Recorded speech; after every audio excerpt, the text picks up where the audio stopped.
Okay, so we're still in France here, and I'm showing you the west facade of the Cathedral of Notre Dame, and it dates to the 1220s to 1260s, but the towers are much later, from the mid 15th century, and we see that often these cathedrals take quite a long time to construct. And unfortunately, this is the cathedral in Paris that burnt and is hopefully at one point maybe going to be repaired, but at the moment it still has the roof and everything has been completely burnt away. So here's the plan looking down on the Cathedral of Notre Dame, and we see, just like in our last cathedral, that our transept is not very wide. But in this one, the nave, the long section, or the main section here, is more narrow and pulled out, so it looks longer. And the other aspects of it, like the ambulatory and stuff, are still here. And here it is from the side of it, from on the river that cuts through Paris, the Seine River. And we can see quite clearly the flying buttresses on the outside, the rose window, the famous spire that was so sad we watched fall over in the fire. And it was quite a devastating thing for people that are religious and people that aren't religious, that are just art lovers, because it can never be the same. The roof was made from timber of the old forests around Paris, and it doesn't exist anymore. And the artisans that carved much of this and did the stained glass and everything, the techniques have been unfortunately lost over history. And then the main relic in this cathedral are the crown of thorns that Jesus supposedly wore on his way to being crucified. Those were not burnt, and they were able to be saved. And I think mainly all the relics in the relic room were saved. But it is quite a devastation for Paris. So now we're going to jump over to a cathedral still in Paris. This one is called Reims Cathedral, and I want to look at the door jamb in here, or not the door jamb, the west facade. These are around the door though. And the reason I really want to stop at this for a second is because we can see a transition in these four figures that's really taking place from the moving away from the Romanesque style into the Gothic style. We believe that these four figures were actually carved by 3 different people over a course of time. So we see that the left pair, these two, we have the Archangel Gabriel, and he was carved circa 1250. And Mary is carved circa 1240. These are more of the Romanesque style. And then we have the Visitation here, carved circa 1213. And it's probably that these two were carved by one artist, but these two were carved by different artists, and I'll explain why in just a second. But we really think of this more as the advancement into the Gothic. And these are the two, this is Mary, and then this is Elizabeth. Okay. So here we have the Archangel Gabriel, and notice how tiny his head is.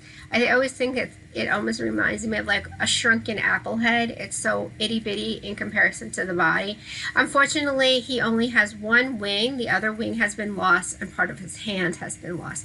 But you really see how the body is so out of proportion.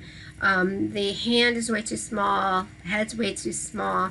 It's just weird. It's like, you know, and we've seen this again and again when we've been looking at this art, that it is extremely out of proportion, right?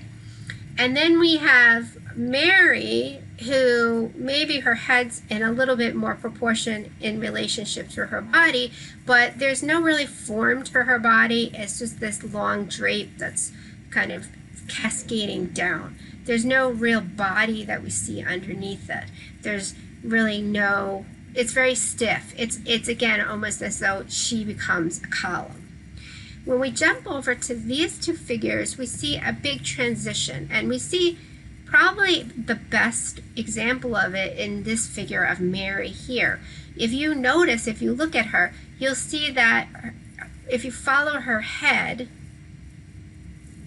down her body, we see that there's a curve, and it's almost like the hip is coming out a little bit like a contrapposto that we looked at.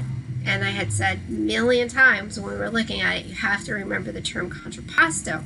It's when you're standing and you're putting your weight on one leg, and then your hip is going one way, and it is a more natural stance than, you know, something where you're centered with 2 feet on the ground and arms at the side or something like that. But we don't look at this and say this is contrapposto because it's still so strange in the way that the body is shown. And, you know, we have this, well, it's like way too far out to the side, and then the knee is all the way down here, and this isn't long enough. So we really call this an S curve. And the S curve is this going back and trying to recapture this idea of the contrapposto. It's the beginning of it. This is really a transition from the Romanesque into the Gothic, into more looking right back like the ancient Romans, the Greeks and the Romans in the Renaissance.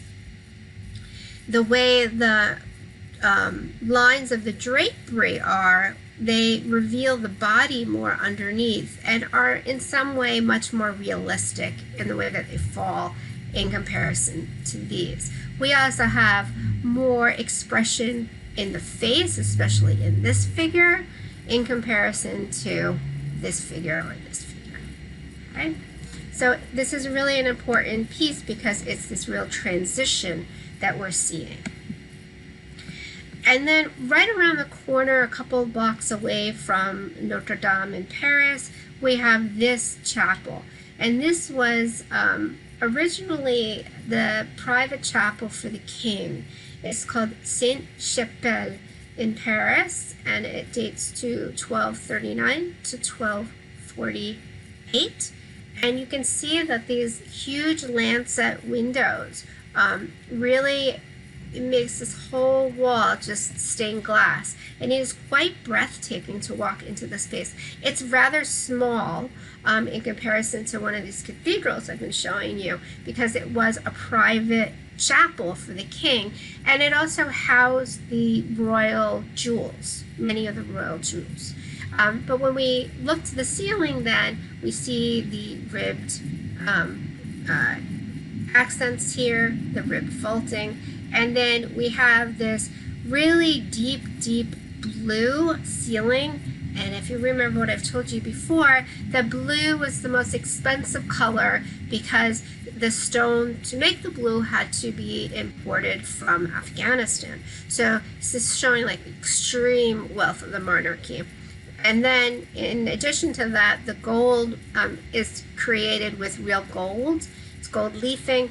And then there are stars that are gold stars that are printed on this really deep, rich blue. And so it looks like the heavens. It looks like the night sky. It's really a beautiful piece of architecture. Okay, I'm going to stop here and pick this up in the next video.